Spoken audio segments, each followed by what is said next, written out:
Mari bersama-sama kita memberikan pujian kepada Guru Agung kita, Sama Sambuddha Gautama. Namo tassa bhagavato arahato samma sambuddhassa. Namo tassa bhagavato arahato samma sambuddhassa. Namo tassa bhagavato arahato samma sambuddhassa. Kalena dhamma sawanang ca kalena dhamma sakaca eta manggala mutamanti. Terpujilah Sambagawa yang Maha Suci yang telah mencapai penerangan sempurna, mendengarkan Dhamma ajaran Sang Buddha dan mendiskusikan Dhamma merupakan manggala berkah tertinggi. Dan selamat pagi, Namo Buddhaya. Saya senang sekali dapat menjumpai Bapak Ibu saudara-saudara sekalian pada kesempatan yang baik ini. Semoga demikian juga adanya Anda merasa senang dan berbahagia bisa mendengarkan atau syukur-syukur bisa berdiskusi, memberikan pertanyaan nanti, sehingga kita bersama-sama bisa menambah pengetahuan, belajar dan menambah keyakinan kepada ajaran Buddha Gautama, Guru junjungan kita. Baik, pada kesempatan ini seperti yang tertulis bahwa saya coba menguraikan atau membicarakan tentang sujud kita kepada Buddha, kepada Guru Agung kita, ya.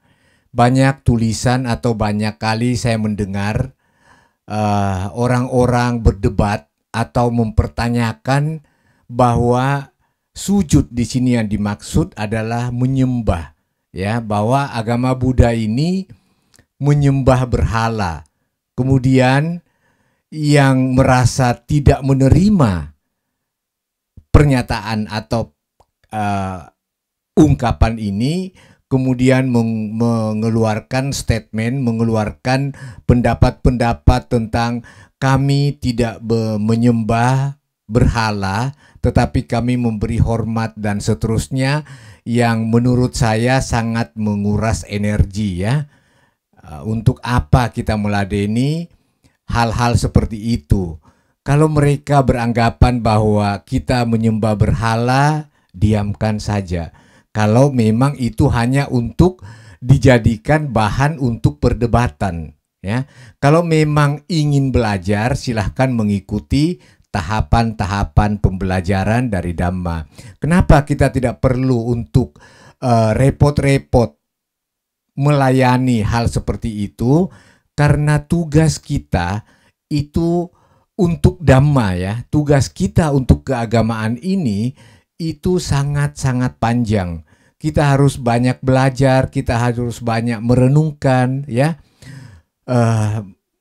Apalagi kalau sampai kepada kita harus mempraktekkan ajaran itu, sehingga ajaran itu yang disebut sebagai Dhamma itu bukan lagi berada di luar diri kita, tetapi kita adalah Dhamma itu, ya. Kita adalah kebenaran itu.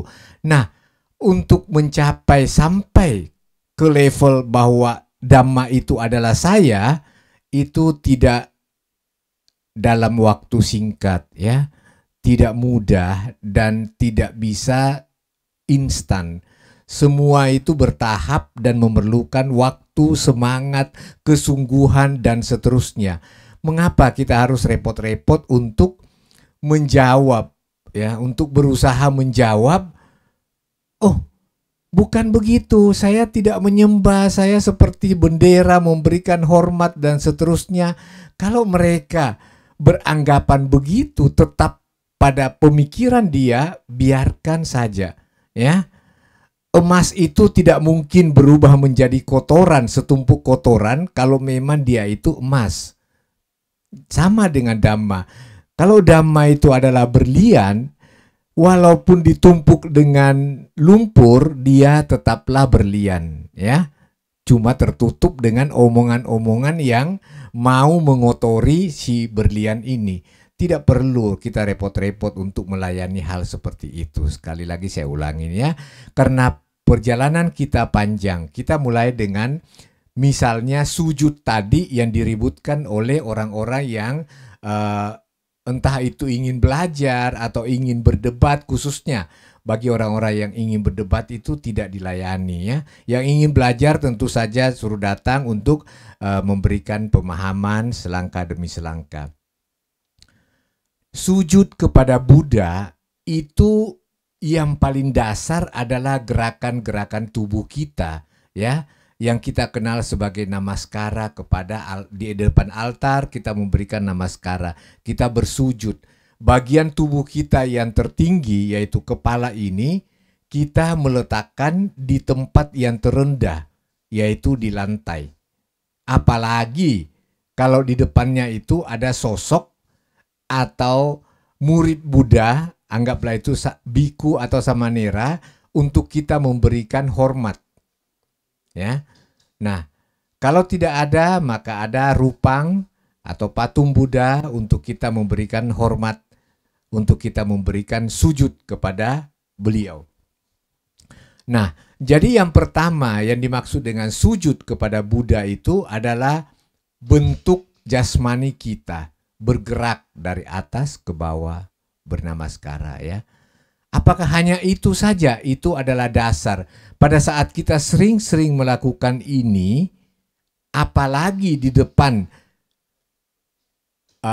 bukan rupang ya, di depan misalnya biku atau samanera baru ya. Kemudian status kita ini tinggi, nah itu adalah latihan untuk mengurangi kesombongan kita ya.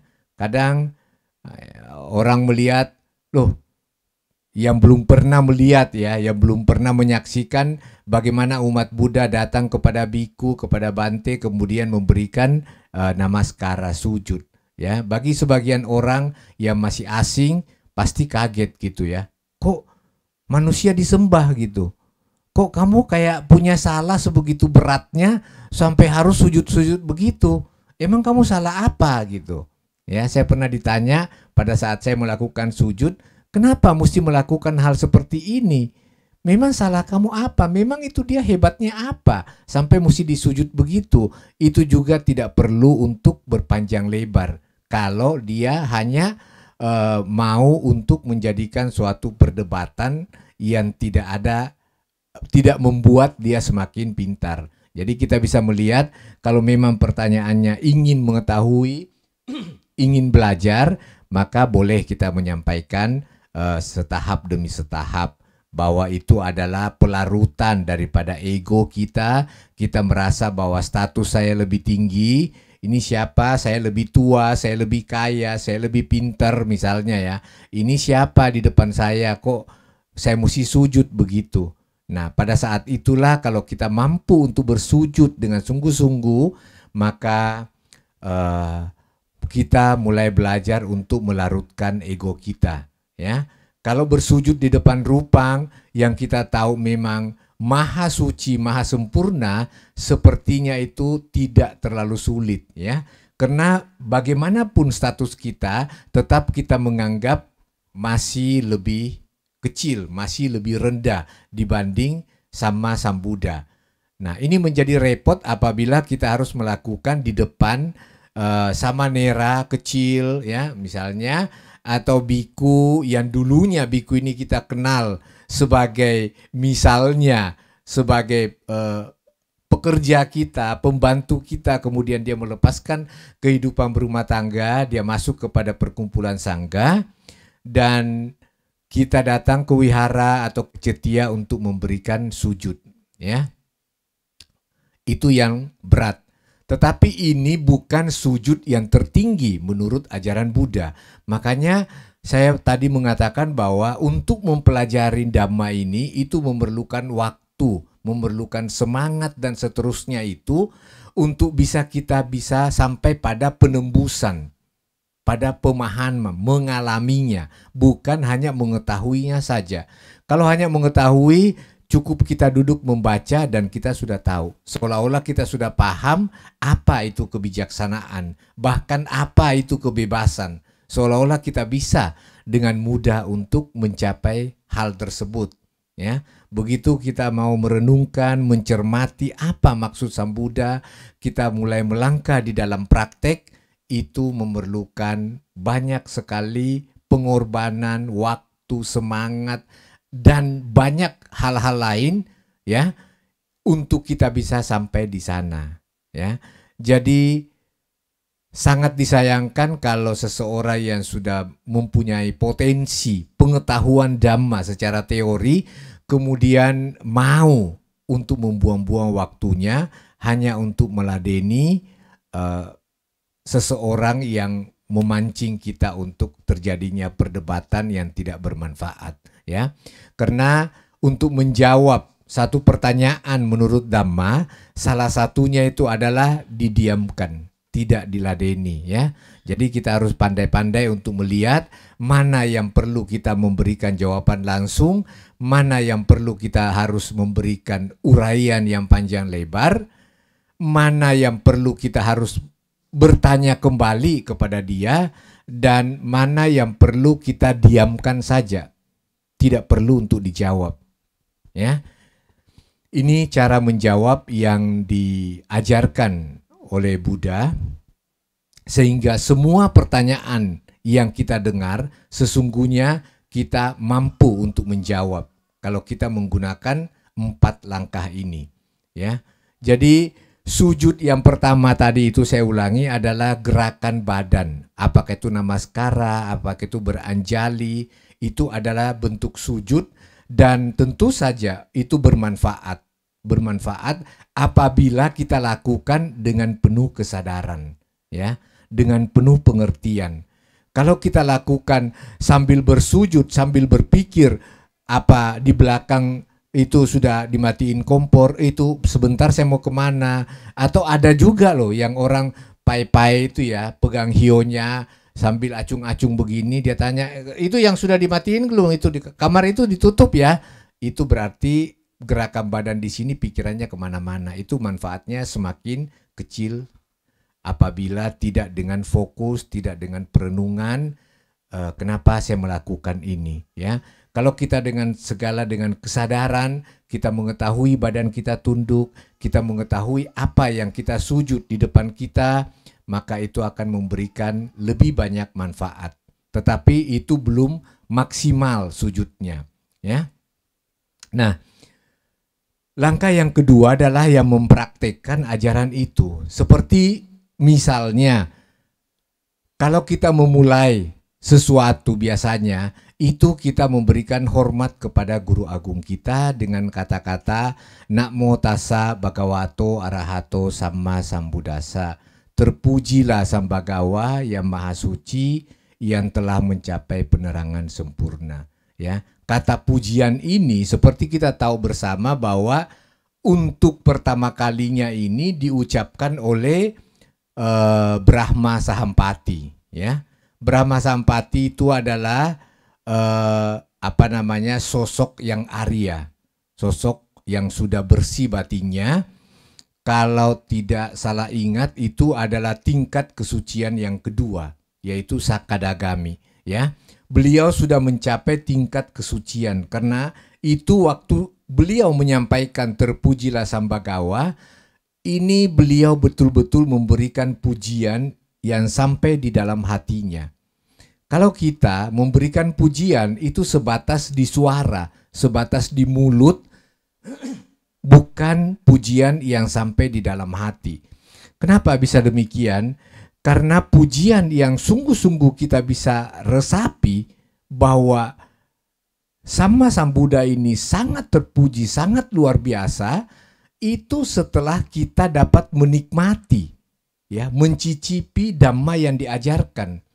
Misalkan kita pernah duduk bermeditasi sampai pada buah ketenangan yang kita nikmati, begitu damainya, begitu tenangnya, tidak ada keraguan, tidak ada kekhawatiran, tidak ada keinginan apapun, ambisi yang meluap-luap. Begitu damainya batin ini, maka mulai kita bisa merasakan, membuktikan bahwa ajaran Buddha ini yang baru sesedikit ini membawa manfaat begitu besarnya, ya. Belum lagi istilahnya yang kita tahu bahwa ada istilah bahwa buah dari meditasi itu adalah jhana. Jhana itu bertahap-tahap, 1, 2, 3, 4 dan seterusnya, ya. Pada saat seseorang sudah mencapai tingkat seperti ini, maka keyakinan sujudnya kepada Buddha itu semakin dalam lagi, ya. Karena dikatakan bahwa jhana 1 itu pada waktu seseorang mencapai, baru keluar dari konsentrasi jhana terpusat ini, itu akar dari kejahatan tentang keinginan, ketidakinginan, dan hayalan tentang adanya aku ini, itu hilang, lenyap pada saat hanya setelah baru bangun dari jhana. Tapi setelah lama, beberapa menit atau beberapa jam kemudian, setelah kita melihat yang lain, mulai muncul lagi. Karena itu kita belum hancurkan, kita belum lenyapkan. Baru kita menikmati, mencicipi, ini loh yang nanti akan kamu tembusi setelah kamu benar-benar melangkah ke pelajaran yang berikutnya lagi. Bukan hanya di tingkat jhana. Di tingkat jhana waktu kita keluar, kita sama seperti orang yang sudah mencapai kesucian batin, tingkat terakhir. Tapi itu hanya sementara, ya. Itu harus dilatih terus. Itu hanya sementara, kita kehilangan atau kita tidak lagi mempunyai 3 akar kejahatan itu.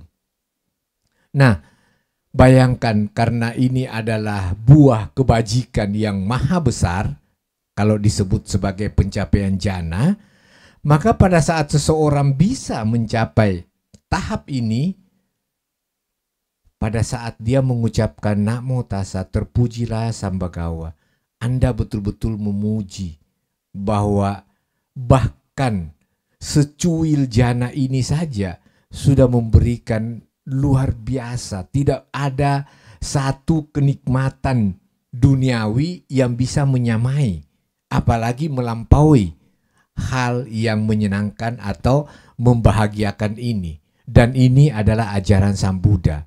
Bagaimana coba kita bayangkan kalau kita benar-benar secara permanen telah kehilangan keinginan, ketidakinginan, dan hayalan tentang adanya aku ini. Adanya saya yang duduk ini, adanya saya yang berbicara, ini adalah hayalan yang harus dilenyapkan. Dan itu kalau ditembusi, kita bisa tersenyum, kita bisa melihat bahwa betapa bodohnya saya kemarin. Misalnya hari ini saya menembusi, maka saya bisa tersenyum, mentertawakan diri saya, bagaimana saya begitu lama menghayal tentang adanya aku, begitu lama menghayal tentang perlunya untuk memiliki ini, bagaimana saya menghayal untuk perlunya saya menolak, saya tidak menginginkan ini, ya. Begitu kita mencicipi semua itu, barulah saat itu ucapan Namo Tassa itu begitu bermanfaat. Dan pada saat baru saja kita mencicipinya, walaupun itu baru tahap buah dari ketenangan yang secuil, itu juga bisa menghasilkan air mata. Tetapi air mata ini disebut sebagai air mata yang dingin, tidak membawa pada efek yang negatif, ya.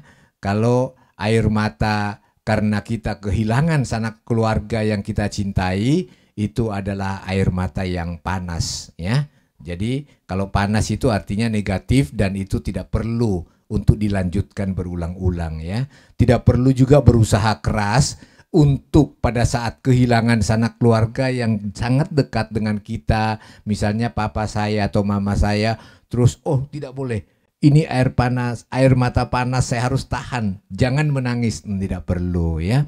Itu adalah alami, biarkan saja.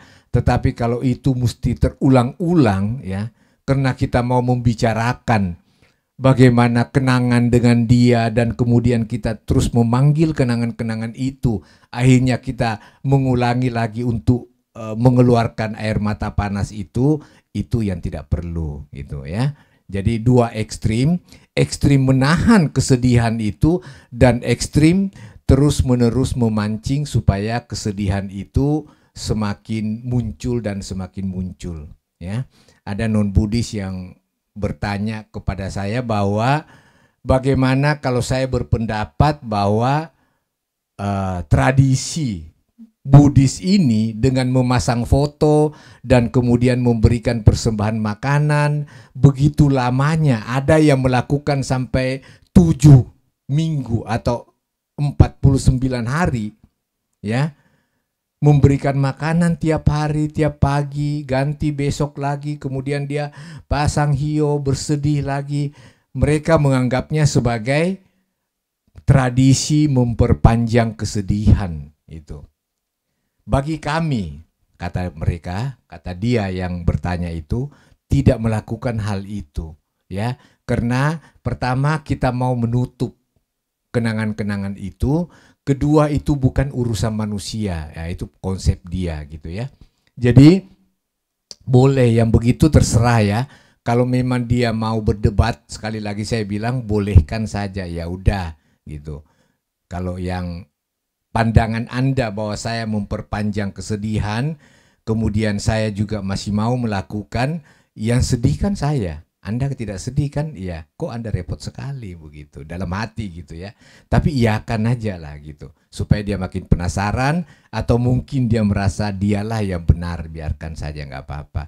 Karena kebenaran itu tidak karena dikatakan. Kesalahan itu bukan karena dikatakan, kamu salah loh melakukan tradisi ini, kemudian tradisi itu menjadi salah. Tidak begitu ya. Sama dengan kebenaran. Saya melakukan tradisi ini berarti saya benar. Tidak begitu juga ya. Jadi kalau kita merasa itu bermanfaat untuk saya ya, sebelum saya mendengarkan ajaran lebih agung misalnya, saya mengatakan ini bermanfaat buat saya. Supaya saya mengingat orang tua saya tidak gampang untuk melupakan. Daripada saya bersenang-senang, mendingan saya di sini duduk merenungi orang tua saya misalnya. Dan itu bermanfaat, silahkan. Satu waktu misalnya dia berubah pikiran, karena kehidupan ini kan selalu berubah-ubah ya. Satu waktu berubah pikirannya, dia yang kemarin dia bilang ini penting dan bermanfaat, hari ini dia bilang oh ternyata itu tidak penting dan tidak bermanfaat. Silahkan juga itu. Karena semua itu kan cuma pola pikir tiap-tiap orang. Jangan terlalu sibuk kita untuk mau menyamakan ya. Oh ini Sang Buddha bilang begini, jadi kamu tidak boleh begini. Enggak usah ya. Karena saya pernah bertemu satu Bante yang cukup senior, dan saya itu menyukai pendapat beliau. Saya memegang konsep dari beliau ini ya, bahwa bagaimanapun status Anda, siapapun status Anda, entah umat biasa, entah itu pakaian romo, pakai jubah, atau siapapun Anda, pada saat menyampaikan ajaran Sang Buddha, menguraikan ajaran Sang Buddha dengan begitu hebatnya, begitu piawainya Anda, sampai umat itu berkedip pun nggak bisa loh dengarkan. Wah luar biasa Bante ini, wah luar biasa Romo ini. Kok bicaranya sampai segitu hebatnya, saya belum pernah loh dengar ini. Sebegitu pandainya dia menguraikan ajaran Buddha. Kata saya biku senior ini, selama dia belum mencapai kesucian hati, batinnya belum suci, maka sehebat apapun dia menguraikan ajaran Buddha, tetap ada kemungkinan untuk salah. Ya, tetap ada kemungkinan untuk salah.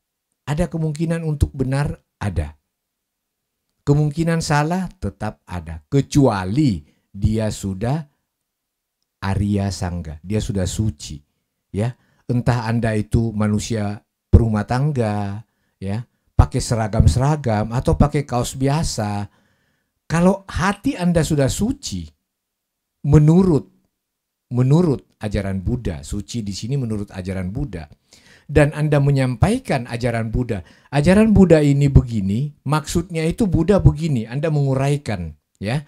Karena Dhamma itu diuraikan, bukan dibaca saja. Diuraikan, nanti orang tanya diuraikan gitu. Pada waktu kita menguraikan dengan hebatnya, tapi batin kita belum suci, maka biku senior ini bilang ke saya, kemungkinan untuk salah tetap ada.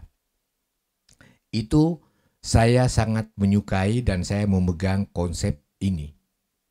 Itu saya setiap mendengarkan siapapun saya memegang konsep ini, jadi tidak perlu untuk mempeributkan, memperdebatkan, biarkan saja. Kalau dia bilang itu salah, saya ini orang yang sangat pandai di dalam ilmu agama Buddha, ya udah biarkan saja, nggak usah harus berdebat, ya. Itu dari biku senior. Ada juga dari Romo senior, ya, yang saya suka pendapatnya, bukan benar pendapatnya. Saya menyukai pendapatnya ini karena dia bilang bahwa ajaran Buddha itu pernah terjadi, itu adalah sejarah. Dan kita ini bukan pelaku sejarah. Kita ini hanya mendengarkan, membaca buku, bukan pelaku sejarah. Jadi bagaimana mungkin kita memastikan bahwa itu benar? Buddha bilang begini, itu benar. Ya, tidak mungkin. Kenapa? Karena kita bukan pelaku sejarah. Kecuali kita pelaku sejarah itu. Misalnya, baru-baru kemarin ini bulan September, akhir September itu dikenal sebagai Gerakan 30 September. Itu ada sejarahnya. Tetapi sepanjang kita bukan pelaku sejarah, kita tidak tahu apakah sejarah itu benar, salah, atau setengah benar, atau 25% benar, enggak tahu. Gitu. Jangan pastikan. Walaupun kita dekat dengan lingkaran itu misalnya, kalau kita ini bukan pelaku sejarah, tidak bisa. Kita tidak mungkin bisa mengetahui. Kalau kita pelaku sejarah, kalau kita ini Sariputta, kita ini Ananda, murid Buddha langsung dan masih hidup sekarang, kita bisa berbicara secara pasti bahwa memang itu demikian. Nah, waktu kita berbicara itu, kita adalah pelaku sejarah. Sesuai dengan Romo katakan. Tapi kalau batin kita juga belum suci, maka bisa saja kita salah. Ya, sama sejarah-sejarah yang panjang itu, kan panjang itu kejadiannya ya. Kalau kita pelakunya, tapi kita hanya pelaku sepotong kecil, terus kita menyampaikan sekarang, bisa salah nggak? Bisa. Itu. Ya, bisa saja salah. Jadi kalau misalnya saya kasih contoh bukan sejarah lah ya. Satu perayaan. Cetia Panyasika melakukan perayaan apa begitu. Waisak misalnya ya. Nah di bawah itu ada umat. Di luar tenda ada juga umat. Di sini ada, di atas pun ada. Penuh dengan umat. Nah kita itu pelaku sejarah. Tetapi kita itu misalnya saya ini pelaku sejarah. Pelaku kegiatan. Tapi saya itu tugasnya hanya mengangkat air minum untuk tamu yang di depan. Nah, kejadian yang di lantai 2 saya bisa tahu nggak? Nggak bisa. Kenapa? Karena saya ada di luar. Misalnya terjadi, oh di atas terjadi apa misalnya ya? Ada gelas yang jatuh. Nah, saya kan tinggal dengarnya. Siapa yang berbicara? Kenapa bisa jatuh? Oh, ada banyak cerita gitu. Kalau saya pelaku sejarah, tetapi hanya bagian luarnya sedikit itu, jangan percaya saya waktu berbicara bahwa itu pasti benar. Tanya, kamu di mana waktu kejadian? Oh, saya bagian menerima tamu di depan. Kejadian di mana? Di lantai 3. Ada pecah botol misalnya. Kamu lihat nggak? Nggak lihat. Oh, ya sudah. Berarti dia hanya mendengarkan, sama dengan yang lain. Demikianlah yang saya dengar gitu ya. Jadi itu untuk menanggapi bibit-bibit perdebatan yang tidak bermanfaat, apalagi kalau kita itu gampang terpancing emosinya ya. Kita mulai sedikit fanatik bahwa ajaran ini benar sekali. Itu kan mulai fanatik ya. Kemudian tidak boleh diganggu-gugat, tidak boleh dicela. Saya bisa marah loh gitu. Wah, jangan berdebat gitu. Kecuali kita tahu bahwa orang ini sungguh kepingin belajar setahap demi setahap, maka adalah baik untuk kita menyampaikan sedikit demi sedikit sehingga dia bisa memahami. Itu kalau dia mau untuk memahami ya. Kalau dia tidak mau memahami karena dia punya pandangan kental tentang kebenarannya, ya sudah biarkan saja. Ada waktunya nanti untuk dia bisa memahami sendiri ya. Demikian tentang sujud yang kedua, dan ini adalah sujud yang tertinggi ya. Pada saat Sang Buddha ingin, atau bukan ingin, pada waktu Sang Buddha ini sudah mau maha parinibbana atau sudah mau meninggal dalam arti fisiknya itu sudah mau mati ya, maka pohon-pohon di hutan itu yang bukan waktunya berbunga kemudian semua berbunga, muncul bunga. Kata Buddha, beginilah cara menghormat para dewa kepada Sang Tathagata. Dia memberikan bunga-bunga sehingga indah di sekitar hutan ini. Tapi sebenarnya penghormatan atau sujud itu bukan dalam bentuk begini. Ya, sujud yang tertinggi adalah melaksanakan apa yang diajarkan oleh Sang Tathagata. Tapi kalau kita mulai, tentu saja kalau bertahap ya, kita mulai dengan sujud yang kasar, dengan melakukan melalui badan jasmani, itu juga mempunyai manfaat. Kita melakukan, kita merenungi kenapa kita melakukan ini ya. Kemudian kita merasakan apa perubahan setelah saya sering bernamaskara di depan Rupang, sering bernamaskara di depan Bante. Apa perubahan dari diri saya? Itu adalah perenungan.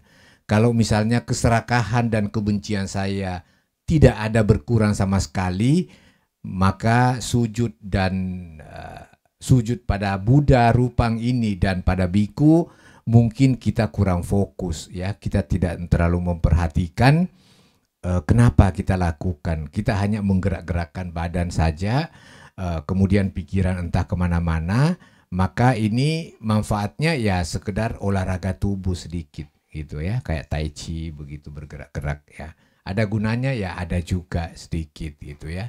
Tapi kalau kita lebih banyak lagi yang kita tahu waktu kita sujud, kemudian kita merasakan batin kita merasakan kenyamanan, kedamaian. Mungkin kita menyesali bagaimana kemarin kita sombong sama anak buah ya, atau kita sombong sama atasan kita kalau kita karyawan. Nah, itu yang membawa manfaat dari gerakan tubuh kepada pikiran kita. Jadi memang gerakan tubuh ini tersambung dengan pikiran, jadi jangan menganggap bahwa yang kasar itu tidak bermanfaat ya. Seperti ada umat yang ditanya oleh Bante, kamu kalau datang ke wihara saya lihat itu susah dibedakan kamu mau ke wihara atau mau jogging atau mau ke kolam renang. Loh kenapa Bante? Pakai sendal jepit, pakai celana pendek begini kayak mau berenang ya, pakai kaos kayak begini.